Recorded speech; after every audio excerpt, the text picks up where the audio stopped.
Hi everyone, welcome to Lex Talk Design. This week we are speaking with Daniel Spat. Let me tell you about Daniel. Daniel Spat is a graphic UI and UX designer who began his career in design over 17 years ago on Queensland's Sunshine Coast. He then moved on to Brisbane, where he initially began working in print design before then expanding his skill set and moving into UI and UX design as well. Dan has worked for various companies and institutions, from commercial entities such as the Outdoor Furniture Specialists to government institutions such as the Queensland State Government and the Australian Federal Government. Currently, he's a senior designer and UI specialist with data and tech specialist Integral. Along with working design, Dan is also a committed and active member of the Design Institute of Australia, where he has served on the Queensland State Council as a branch councillor and chairperson. Welcome, Dan. Thank you for joining us. Thank you. Wow, what an intro. Appreciate that. You got all that. Yeah, tick, tick, tick. Those are all the things that I've done, and there's plenty of depth. So, look, I'm happy to be here. Thanks, Renee. Oh, my goodness. So a bit of background of how I know Dan is Dan and I kind of orbited each other at the same time on state councils with the DIA, Design Institute, around the same time, and it was during the lockdown years, the pandemic years. And so our paths cross really like throughout, meetings and that kind of things and watching each other from afar, especially, via LinkedIn and things. And our design worlds in the Minnesota don't overlap a lot. But for me, I can certainly spot a passionate designer when I see one. And so I've always been watching your posts. And I remember you called me once. I was doing some work with the DIA on design graduate work, and you chivalrously called me, and you're very enthusiastic about kind of, the framework that we were talking about installing and things. And it was really heartening because I don't always it's everyone wants to be supportive in design, but sometimes we're so busy with our own backyards, no one takes the time to reach out. So it's a very 4-year overdue. Thank you. You're welcome. The next generation, we're trying to uplift them, give them the skills that they need, or just give them some advice. A lot of people are just starting in their design careers and they just don't know where to hone their skills. And we give them the confidence we can. The DIA serves for students and professionals. We did cross paths a little bit there, and I think we're on the education. We were doing education committee for a little while, and I mean, we engage with so many universities, and it's really nice to see the next gen coming through. Yeah. Pass on. Yeah, it's amazing. I just did a design port because, I was in Melbourne and now we live in Sydney. So I went along and did was a part of the DIA NSW division folio night of reviewing the graduates' folios. And it was delight. I forgot how much fun that was, especially to do it IRL, because we've done it on Zoom for such a long time. That was super cool. And just their youthfulness, I forget how old and gnarly I have become until I see their plucky enthusiasm. You've got to match it. You've got to match that enthusiasm. Yeah. You jump in there and you just, how's it going? And show us what you got. And you point everything out and you say, oh, look, I really think you could develop that skill. And when I was back in the day when I did this, I can see a little bit of what I've done with you. And I think you should really develop that. And it's very passionate when you do a portfolio review night in real life. Yeah. I don't think it really works as well online. No, it's way harder to do. And it's way faster as well when you do, because we were reviewing folios, and so we start off with the big chats, whatever, and then you goes off into groups. And so I was working with 4 designers, and they were, I think, all from the Sydney Design School and interior design graduates, and they were just delightful. They were all from overseas, all international students, and they were all unfortunately really cognizant that a lot of their work was from overseas, plus they had their Australian uni work in their folio. And I was like, dude, you've got to be loud and proud. Quite the opposite is true. Some designers do find people who have worked overseas intimidating. Absolutely, I get that. But the faster you smoke out, that's not the people. Yeah. I said they're not your people. So I would, and because you never know, you especially know this, that whoever you're interviewing for, you don't know if they've got some kind of pipeline directly to Argentina or Qatar. And that's going to be the most useful part on your folio is that. So absolutely, because they're being their truest selves. and they're showing their nationality loud and proud on a page, Yeah. or the intimate knowledge of the culture, and that can really serve you in your career, I think. Yeah. Because that's a niche that no one else has, and play it up. Speaking of, because you started your career, I think initially in you studied graphic design, and Yes, I now did. you've expanded way into UX and IT, multimedia design. Did you, obviously I doubt it, but did you see that this would be the path that you would take when you started out with your career? I didn't expect it to be working so heavily in the web and digital space. I thought that I would be doing creative print design and graphic identity work for ages, forever. But I quickly pivoted after realizing that I needed more digital skills and I needed to sort of expand my knowledge. I started in this print-based graphic design world doing, display stands and posters and VM for shopping centers and packaging jobs for food companies. And then, you start going for a larger advertising agency, or you start working on a client side, and all of a sudden you find yourself developing these, oh, well, I can hold a camera pretty damn well. I know how to tweak the front end of a website, and you start to evolve these skills. You become the de facto, you're the web guy, you're the photography expert, you're the guy. So you just become this, I'm a yes person. So I always just say, yes, I've got the skills, I can do it, I can give it my best shot.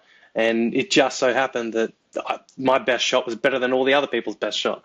So I didn't expect to be doing it full time. I thought I'll just be the go-to guy forever. But now I find myself doing some pretty interesting, deep accessibility things in audits and government compliance, or some interesting corporate marketing strategies. So yeah, it's really cool. It's very great. I didn't see it at the beginning, but now I found myself. No one did. No, I mean, I'm old, and I remember when the internet started. I remember, the whole thing, and I remember, those little tiny Apple computers and that kind of stuff. And no one saw, I don't think anyone, well, I'm sure someone saw it, but that tech and marketing, that people are going to start debating if it should be a CMO or a CIO or whatever, because and that integration is so integral. And that's what, we were just talking before the call about this is, so, I work in retail design, and retail, yes, as a space, of course it has changed, but at the same time, it's thousands of years old. It's a merchant space where people have products or services and they sell them in real time, transactionary. Whereas what you're doing is you're working with this, you've got the physicality of life, you've got the humans, and then you've got tech, and being able to integrate all of those, is that just the world's hardest job? It can be. I always say that my job is to manage customer expectations. You expect the digital product to work in a certain way. We go on the online world, and you've got a search engine and you get the result. And then you're expecting to find what you need on the homepage, or in the about section, or this section, or this section. There's all sorts of user experiences that we're used to. And these are what you said before in the retail environment. There's a real normality about the retail design. Well, there's a real normality about the digital space too. Right. Websites, you don't want to be searching forever on this.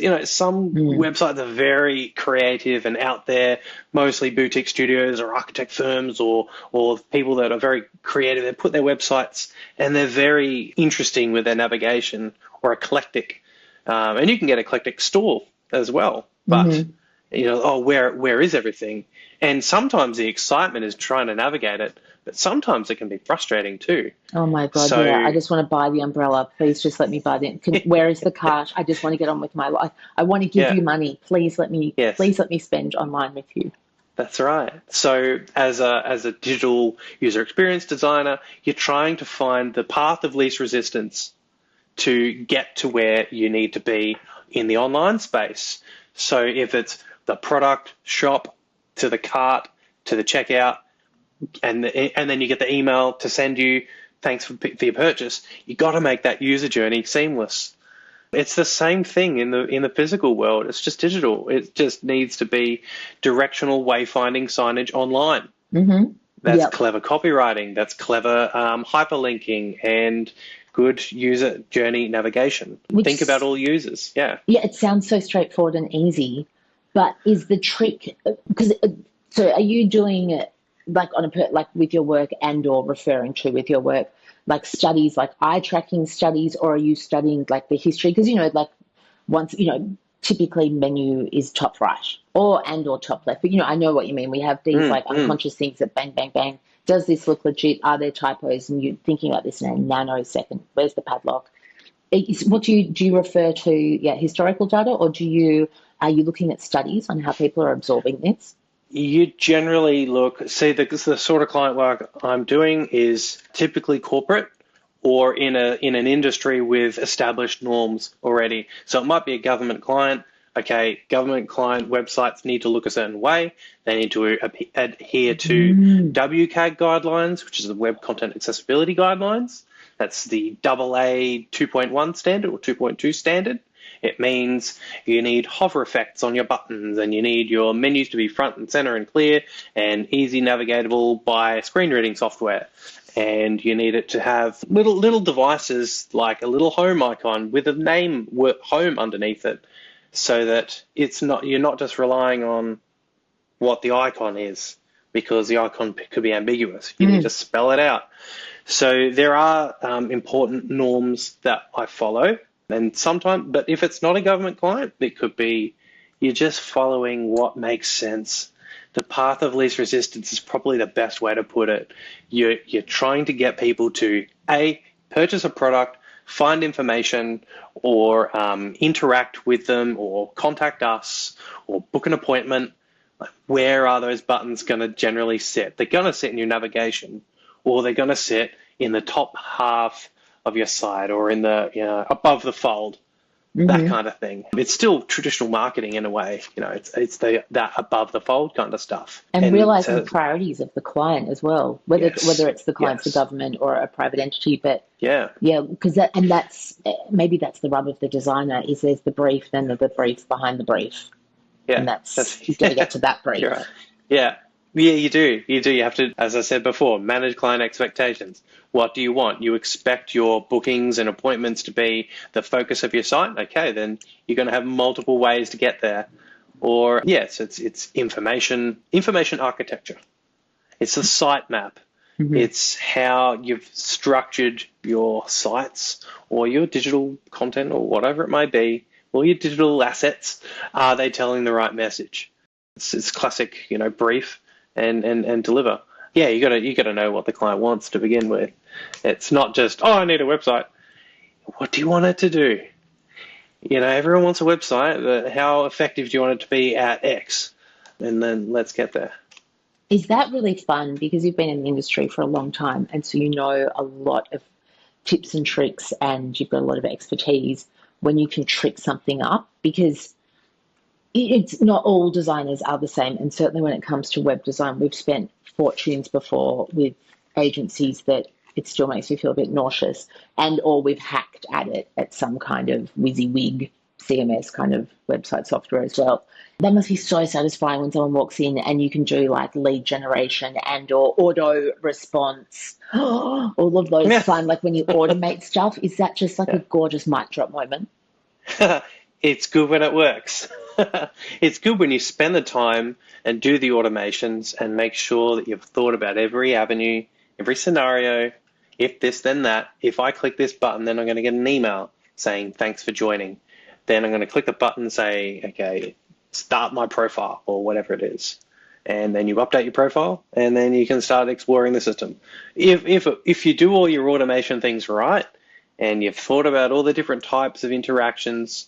So, for instance, I was just talking to a client the other day about she's creating a website on signing up to like a directory. Have you thought about the abandoned cart scenario where someone has gone to purchase, but they've gone and done the dishes, or they've gone to, the phone rang, and like, oh, and then the computer shut down.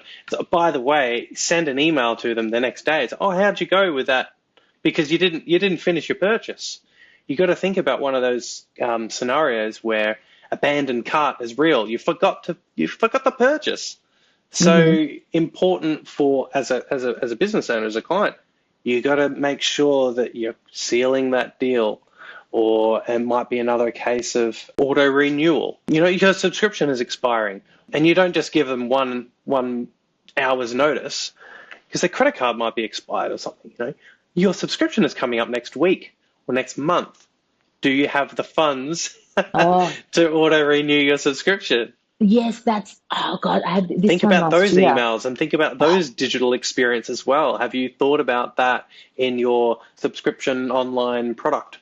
I think it's important to recognize that those user journeys exist. And sometimes they're mundane, they're annoying, but you've really got to think about them to have a full-scale digital product. We take them for granted. But if you don't get that auto renewal email and the money just comes out of your account, God forbid, what's going on? I forgot about. Yeah, it's 12 months. Yeah, that's like this time last year, unfortunately, my credit card was hacked, and it's the same credit card account we'd had for 15 years.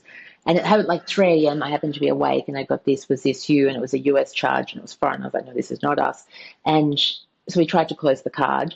And then two things happened. One is they just sent out a new card that kept the account open. And then other debits were still coming out. And I was like, I thought I closed that. And they were like, no, just the numbers, the account stays the same. And that's when I found out about tokens, is when you have these subscriptions and they have more power over your account than you do. So, and then the credit card was paid off because the tokens, they can't just close it on the spot. They've got to wait till the next token. So I'm like, but then I'm just going to be keeping, this will go forever. And I don't know what these subscriptions are. I got rid of as many as I can. 15-year-old credit card, forgot. Like it would have, that account's got cobwebs on it. And I mean, the cards had melted several times. I would really like to send them. But then closing it all. But for the next 12 months to this day, because it's almost a year since it happened, I get automated emails saying, your subscription has fallen through. And I'm like, yeah, it has. Because I have license up, and my big advice is every 5 years, shut hard that credit card. And lease up, because those tokens, it's off newspaper publications, yoga apps that you'd forgotten about, all this kind of stuff. And so, I've been getting these, and I mean, thankfully, it's a victimless crime with me yelling at my computer. One, the client, the provider can't hear. Two, it's an automated message. It makes me smirk with smugness. I'm like, not this time, Tootsie. It's important to think about that kind of stuff. Well, that's a digital product scenario that you understand, and you solved it. You know how to get around it. Some clients don't think about that kind of stuff. Yeah, and do you think there are some clients, how like with retail, there are some retailers that look shabby chic, so it feels like you're getting a bargain, same prices wherever you go, but that's how, it's on purpose. And do you think there are companies, the reason I say it's a loaded question, is one of the companies I have a subscription to is it's like Vogue, Vanity Fair, through UK Condé Nast. And you can't log in for love nor money. Nothing works. I cannot stop this subscription, but I moved interstate. And I thought, well, I'll be damned if the people that bought our house is going to get my, if I'm stuck with this goddamn subscription, I should be getting it. So I write to them, same email address I've been writing to complain to, like, can you please cancel this, blah, blah, blah. And they're like, we've got no idea what you're talking about. And then I write and say, can you please change my address where this is delivered to? Bang, instantaneously fixed, magical. And I was like, I think I smell a rat. Yeah. They want to keep you there. They want to keep you on the platform. It's a bit cheeky, because you must get to websites, you especially, know what you're doing, and you must get to websites and you feel like this cannot be your actual website.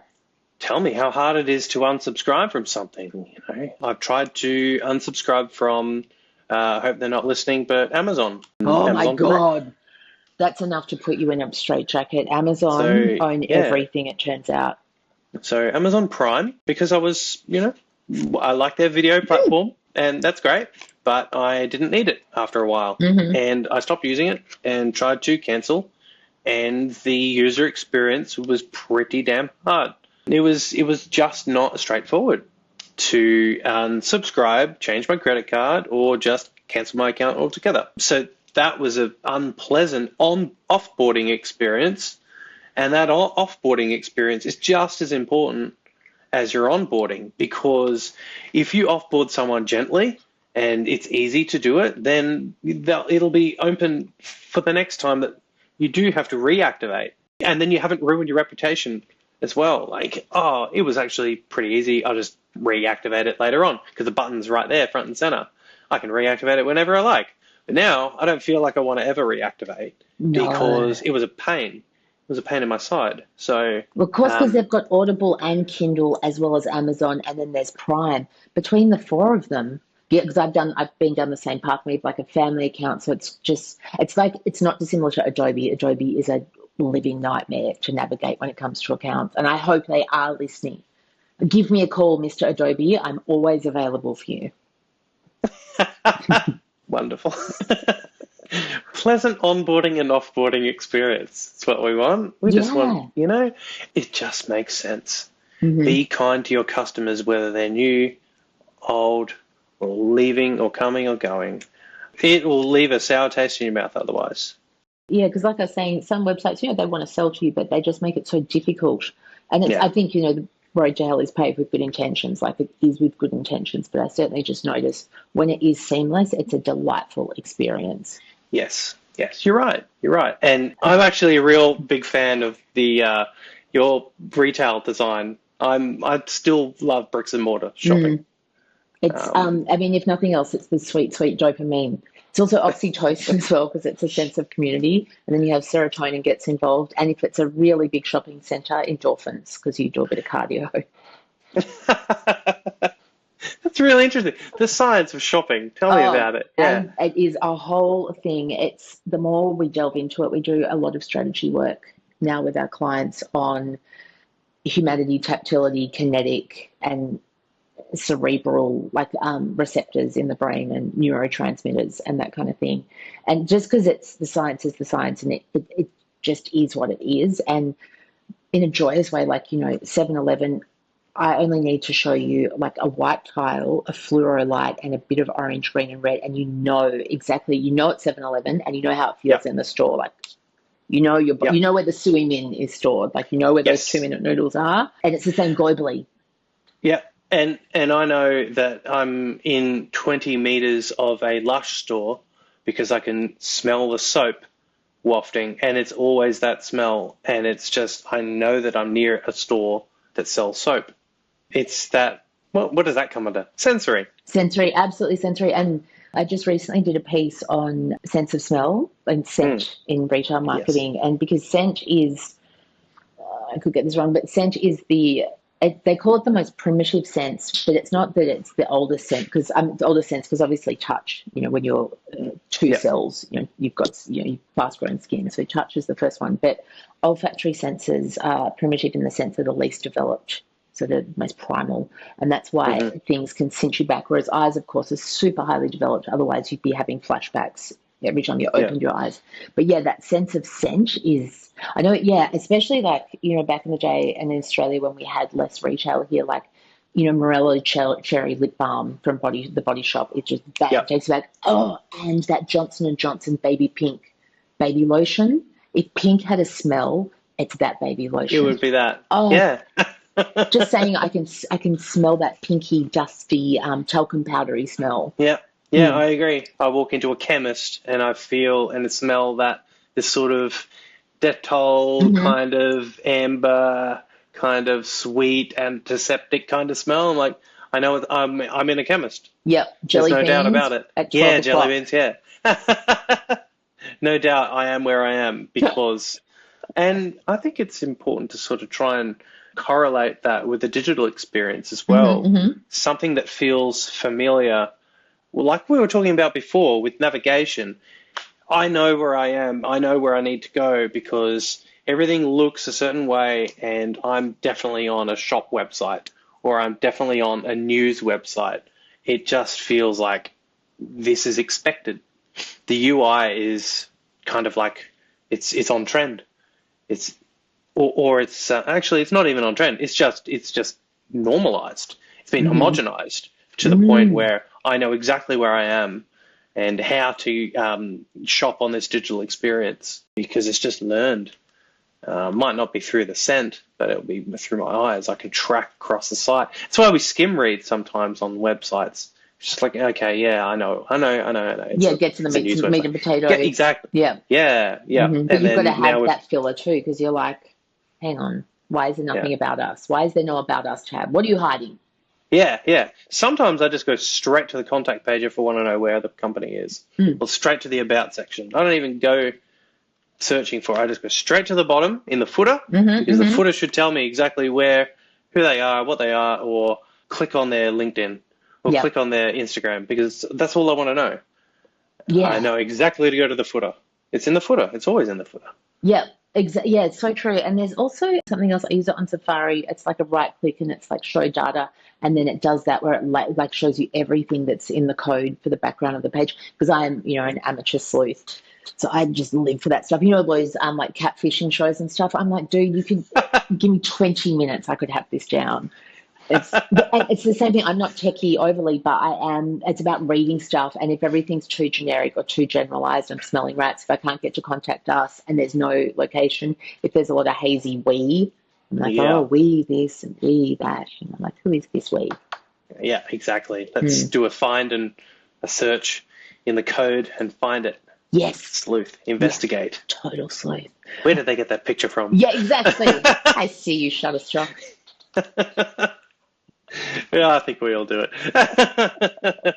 It's a path of least resistance. Totally joyous. I mean, whether we do a lot of presentation decks and stuff, and you need that stock imagery to tell that story because you want to use as, in my opinion, as least words as possible. But at the same time, eventually you're like, hang on, I'm not Herb Ritz, like I'm not Annie Leibovitz. I'm not selling photography here. Like I just need something that, monkey see, monkey do. But yeah, I kind of love like the whole stock library thing. I know it gets a bad rap, but if you dig a sniff deeper, it's not so bad.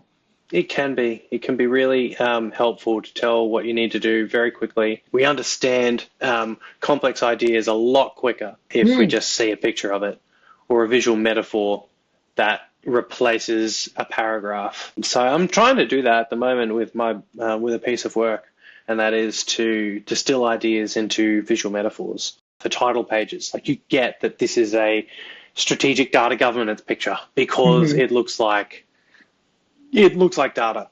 It looks like streams of code and streams of data or blocks of databases on a shelf or something like that. You look for visual metaphors to try and tell a story very quickly. And sometimes stock libraries do that. But that's your craft, isn't it? Don't you think as a graphic designer, back to your foundation, it's really viscoms and it's how can I be the conduit between the piece of content and the person's brain? Yes. You're an interpreter. Indeed. Yep. And you try and distill complex ideas into simple illustrations or photos. Like I'm doing some easy read fact sheets for a government client, and I need to create simple graphics that have two people and they're talking or they're complaining or they're on the phone to one another, and you just need to get quite a lot of information into a little round circle picture. And that could be, you've got to consider diversity, you've got to consider color, rounded edges, and you've simple vector graphics, just to convey one idea, deep undertones of a scenario. So a complaints line, how do we handle complaints in a tiny little picture? Well, it's two people on a phone. One has got like a little voice bubble, and they're trying to argue and this sort of shocked feeling. How do you convey that in such a short amount of time? That's kind of the sort of thing that I'm working on at the moment. Oh, that's totally my jam. Because as you're talking, I'm like, we need the one with the eyebrows that do this, like pointing down, and or the phone with a lightning bolt, but then that could be electrical failure. So it's the same. I know, and it's almost like being a shapeshifter, like a chameleon. And like I assume it's the same for you, just out watching how are people absorbing this, how are they working around it? Because we're all, we can't be conscious on everything all the time, so we're unconsciously reading signals. When you can sense someone unhinged is walking down the street towards you and you just get a feeling. And, if you were, that's why I love about traveling, because you can't read the street, not that you want to be in any kind of danger, but you don't know who you're walking past because you don't read the same cultural cues. Whereas here, if somebody might be, maybe shirtless, maybe singing at a very unusual hour at 3 a.m. in the street, you'd be like, yeah, I might just cross the road. Like there's these cultural cues and stuff. I think that's kind of the most fun thing about being a designer. Do you find that as well as the people watching? The cultural cues, yeah, I think it's important to recognize that there are different walks of life and all the different people that might be interacting with your product. And that's good user experience. You're thinking about, well, I've got people that might be of a certain age or of a, young or old or indifferent or of a certain persuasion or whatever it may be, cultural background. But the language needs to be simple to capture all of those people. So you need to make sure that it is of a certain reading level. So we put our copywriting through a app like Hemingway, so that it's of a certain reading grade. So, yeah, okay, so tick. There's the language is understandable. Then the visuals need to be of a certain diversity or it needs to convey a certain message very, very quickly. And are they large enough? Is the type big enough? Is it to cater for people with different reading abilities with magnification, that kind of thing. So typography and then balance and space and layout. Like just good design is catering for, what did I hear recently? It's if you design for the youngest person and the oldest person, you'll capture everyone in between. And you're designing for everybody within that whole age range spectrum, or if it's a cultural spectrum, you just you design for extremes and then you capture everybody. Yeah. Yeah, that's a good rule of thumb. And you mentioned Hemingway, and I wanted to talk to you about AI, because I know that you've got experience working directly and indirectly with AI in a commercial environment. How's your experience with it today? Good, bad, or ugly? I've found it very, very helpful for ideation. So in a creative sense, it's very helpful for ideation, coming up with ideas or different, you might do a sketch on a page and you might do a mind map to come up with your ideas, and you might need something to sort of quickly visualize one of those outlier ideas and validate it. That's probably two good things: ideation and validation. Is this creative concept going to work or give me a good sense of we're on the right track? And it validates that, okay, I reckon there's something in that. Let's explore it further and deeper and polish it. So the good is that, but the bad could be it might lead you down a garden path of false sense of security. Like it could be off brief without any context. If you don't feed it enough of the full creative brief or the nuance in the client work that you're after, and you don't give it the cultural cues, or you don't give it the, I want this to be catering for a certain audience, it might completely miss that. And you're like, ooh, that looks great, but hang on a minute, I'm wasting my time. This is so off brief, it's unbelievable. So the bad is you're wasting time, or it's just giving you something that's going to take longer to polish, and you're going to waste your time polishing a turd where you could have just done it and done it with pen and paper and just rendered it from your sketches or your drawings or your illustrations, doing it manually. AI, there's this term that's floating around a lot, which is AI slop. Have you heard it? I have. I've forgotten about just the fact that slop has come back. Slop never left. I love that. I think slop. it's a brilliant way to say so much. And I feel like, okay, let's for those that are uninitiated, AI slop is the work that is churned out without a soul, and it feels very plastic or too polished and too rendered. It's too CGI'd, so that it's like they create Godzilla and then Godzilla 4 and then Godzilla 5. And like, okay, this is getting a bit tired. It looks nothing like it really should. It's just so CGI'd. It's just slop. Lion King 2.0. Yeah, we were yeah. happy with the 1.0. We were absolutely happy with the original because it was authentic and handcrafted, and it just lacks a soul sometimes. AI slop. Yes, that's I have a really AI.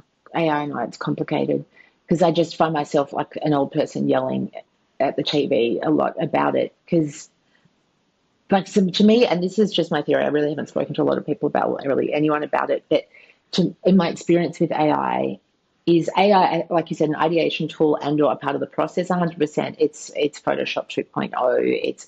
And then when I say Photoshop 2.0, I was born, I grew up in the 90s, so we got had by Photoshop.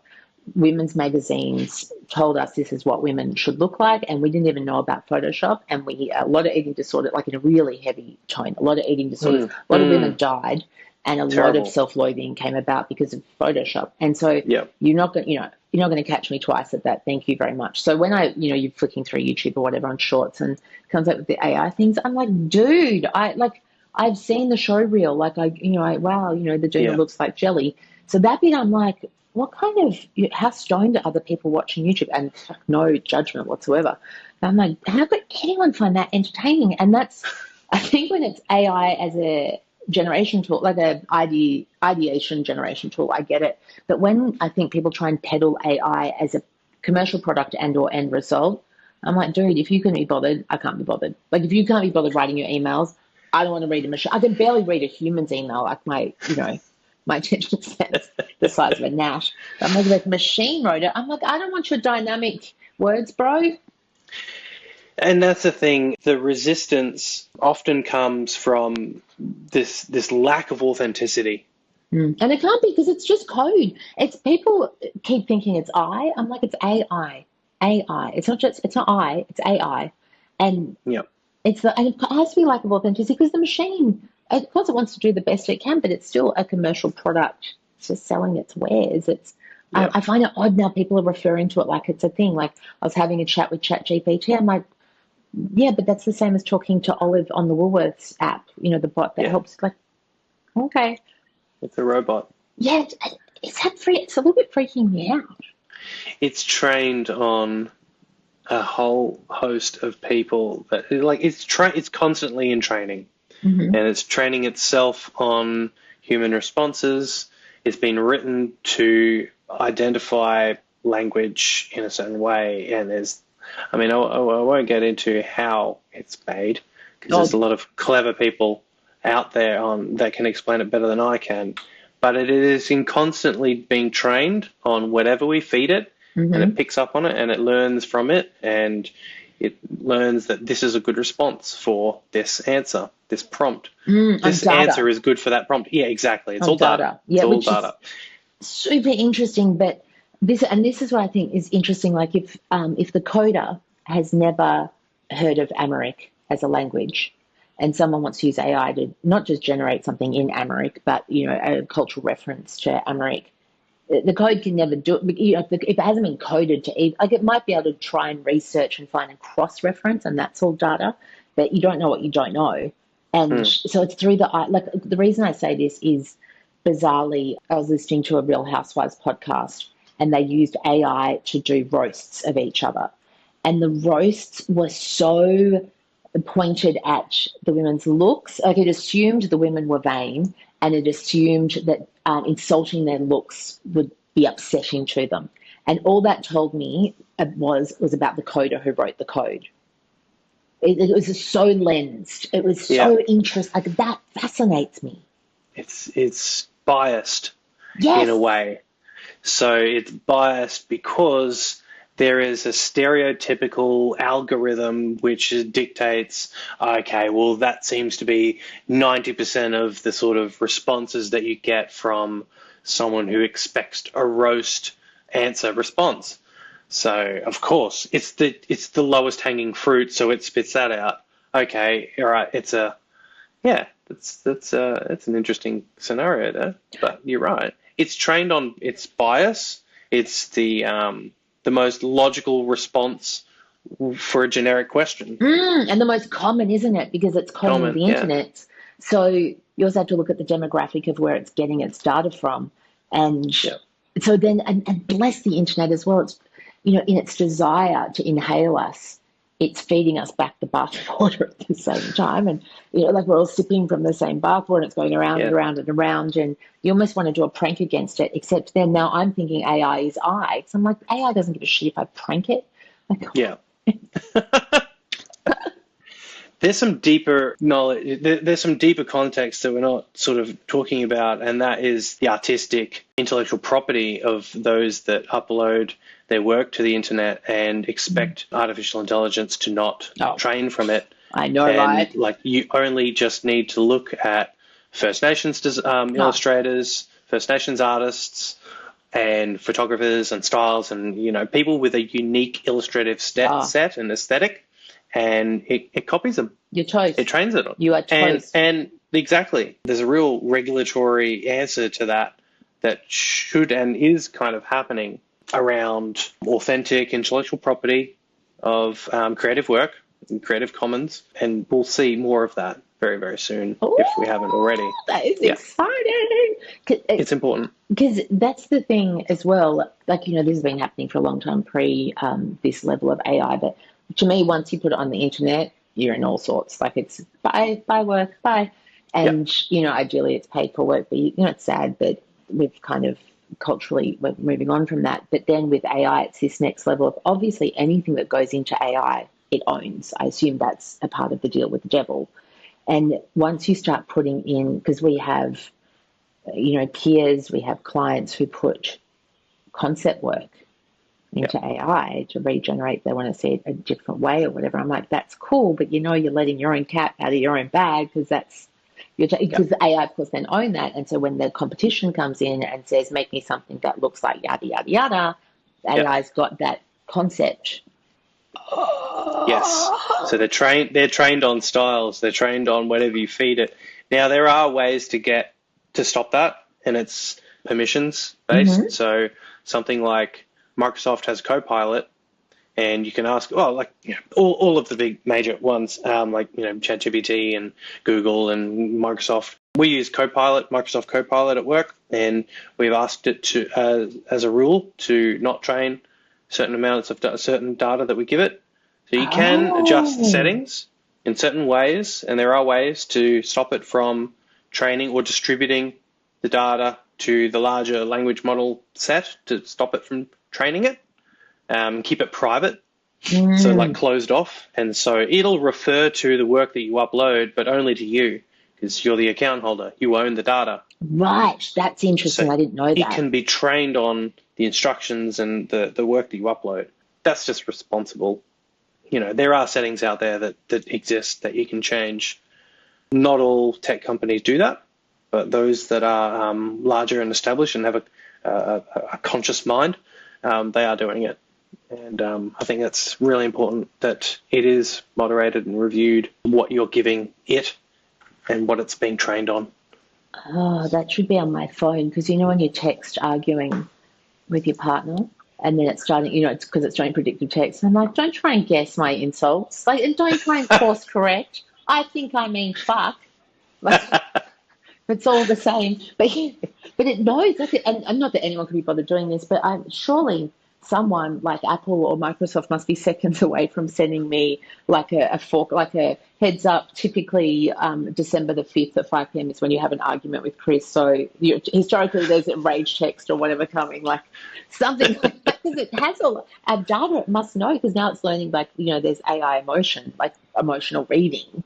Yes. That's what I find that interesting as well. Like, that must be being written for that. I mean, it's trained on what you give it. The more you give it, the more you'll get out of it. It'll do, and you can ask it to expand on an idea. Mm-hmm. It could be one sentence, and you're just like, well, expand this into several paragraphs. Write me an essay on a Friday afternoon argument, and it will. Yeah. And it might be just like one sentence, and it'll create this whole long list of out of context storyline, and it will just churn out a story if you ask it to. It might need, what's the story about? It's like, well, here's access to my emails. Yeah. That's right. But yeah, it'll churn out something. Its job is to churn out something of what you ask it. You might give it one sentence and it'll give you 1,000 if you ask it to, but it might be out of context, or it might have no meaning. And that's what they say, hallucinating. It's coming up with its own response. That's what I call sipping on its own bathwater. It's just, sitting in it, sipping it. an old colleague of mine, I caught up with him last Christmas, and they were putting, their agency, they were putting concept work into AI to generate ideas of different ways the design direction could go. And they put the story in, and then they requested coral accents. So in our Okay. world, it's like a peachy apricot, accent piece. Maybe it was a turquoise door, peach and, coral and aqua go well together. Nice. Generated an image with just little pieces of coral from the sea all over. Yeah. And that's like, you don't know what you don't know. Like, the coder obviously doesn't think in terms of color, but of course we're already down the path of, well, it's a render, it's an interior design piece. Like, of course it's about Yeah. color, but instead and that's what I find funny is, like, because you think in your path, and then people, other people, it either aligns with what you're thinking or it jags. And Yep. I find that super interesting. Like, that's why I want to know, like, I would like to meet the coders. I want to know, like, their age, where they grew up, their life stage, like, let's have a coffee. If you want to meet them, they'll just be a piece of code. There'll be a big, long algorithm. There's no one to meet.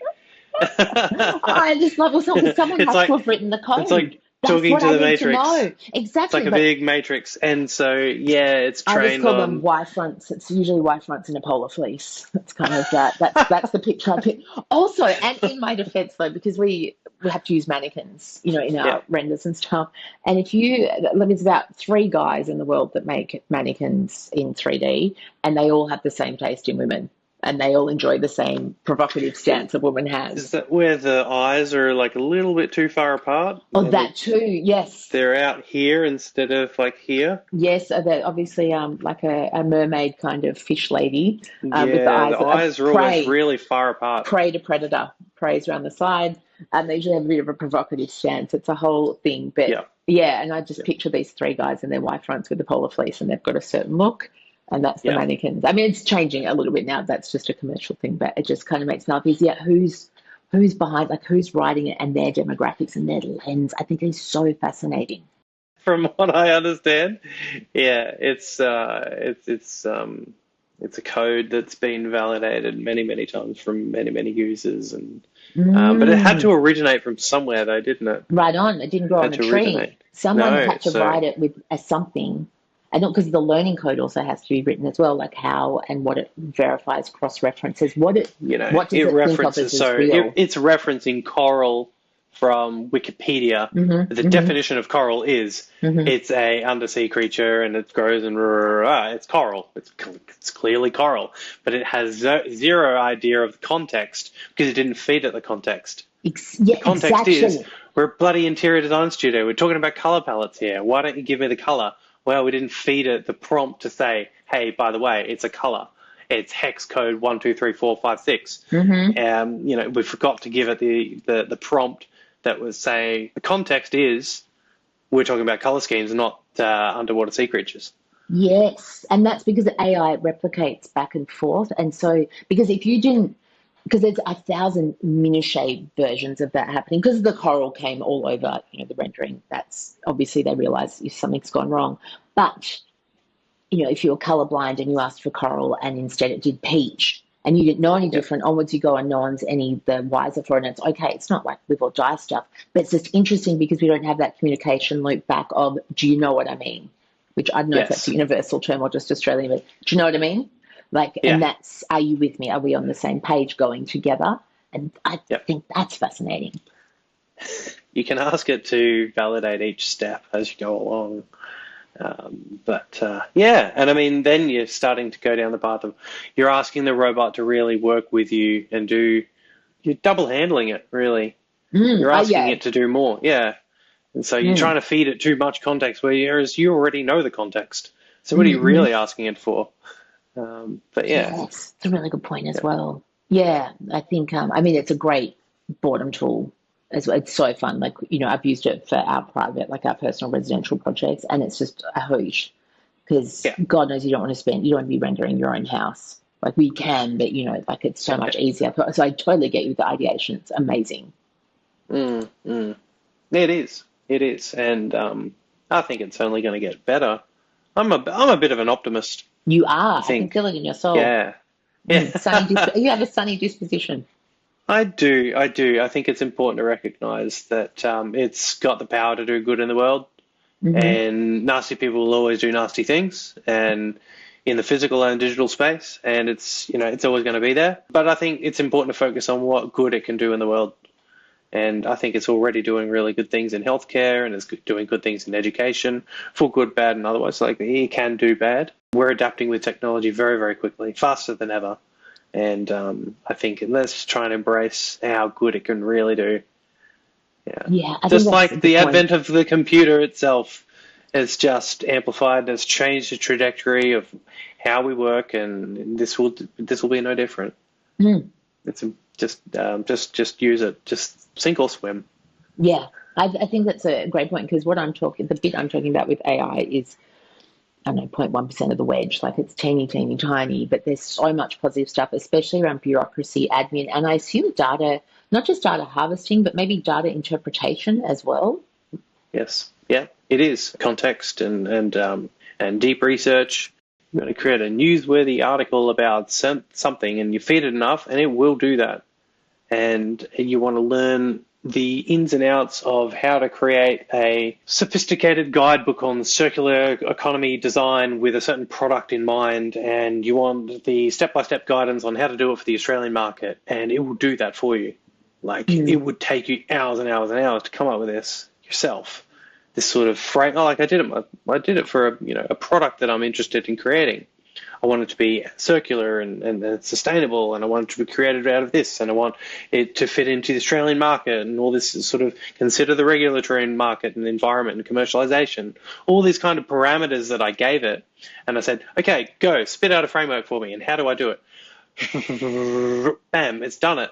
It's like, would you like anything else? That's like, amazing. It will definitely ask you, and then it'll ask you follow-up questions. Oh, would you want to explore that deeper? Do you want to, what's the next step? Would you like me to create this for you? Create this for you. It's addictive in a way. It's actually designed to be addictive. Yeah. Much like social media. It's designed to keep you using the product, so you're feeding it more information and data, and it's very keeping you in its system. Don't log off, for God's sake. Whatever you do, don't stop using it. Yeah, it is very needy. It's so, and bless it. That's what I was saying. You're sipping its own, like the homogeny and sipping its own bathwater is, and also because YouTube and Instagram get really desperate when you're watching reels, and 5 minutes it goes from puppy dogs and pussycats, kittens, and then all of a sudden it must sense that I'm there. Maybe I've got 20 reels in me, and then I'm going to log off. It just starts to get more drastic, and then it starts to come to fathers disciplining their children, which is code for smacking them, or horrendous stories of women being pimped out for drugs. I'm like Jesus, what the? Yeah, we went from one extreme to the other, and I'm like, really amplified it. Yeah. I'll be back tomorrow. Like, it's okay. It's okay. You're going to be all right. You take the night off. It's like, stay with me. Don't you want to know? Please don't log off. Yeah. We'll get to that point one day. I reckon they'll get to that one point, and it'll just start feeding you content that is more and more heartfelt, or plucking at those emotions, really trying to keep you on there. Please don't leave. We'll create a big goodbye song and a goodbye post, but please don't leave me. I can just see it with big giant eyes and big tears. Spilling like over. Like the little cat in Shrek. Yes, that's what I was thinking of. Puss in Boots. The other topic, so we've covered, your career and AI, so I'm so grateful. You've shared a lot of nuggets. But then just spanning bigger than with the Australian design industry and your area, your field of expertise, is there anything that you're finding Australia in that industry is doing really well? We are starting to get a lot more organised as an industry. So as a design profession, I feel like we're starting to become a lot more organised in how we articulate ourselves and how we become heard on a scale of, like, we are the design industry and we are experts in what we do. Here's the evidence to back it up. So I think we're starting to organise ourselves in a way. So the DIA is very good at what it does in bringing professional designers together. And there are others, Design Council and AGDA and interior designers. We have organisations, and we are trying to be heard as a professional body, and I think we're doing that very well and starting to get better at it. Also, I feel like the design industry has a better understanding of the environment that we're in. So we're taking more responsibility on sustainability, I find, which I think is brilliant. So there's the things like the Design Declares movement that is happening at the moment. Mm-hmm. Design Declares is starting to gain traction in tertiary institutes as well as studios. People are starting to sign up as a collective conscience on our climate, doing design decisions based on impacts and all that kind of stuff. Social issues as well. I think we're getting better at amplifying niche cases of injustice, and we're getting better at communicating ideas. So, it could be from, recycling, or it could be crime, or issues to do with diversity, issues to do with sexuality. I think designers are very good at creating campaigns around that kind of stuff to be engaging and compelling. I think we're doing good work there. Nice. Yeah. And then on the other end of the scale, is there anything in the industry that you think needs a bit more development? I think that we could be doing more work in having like a national design guideline, like policy, mm-hmm. something that is seen as like a national standard, or like accreditation, that designers are accredited in a certain way under certain guidelines. So builders and architects have this. Mm-hmm. I think designers could have that as well.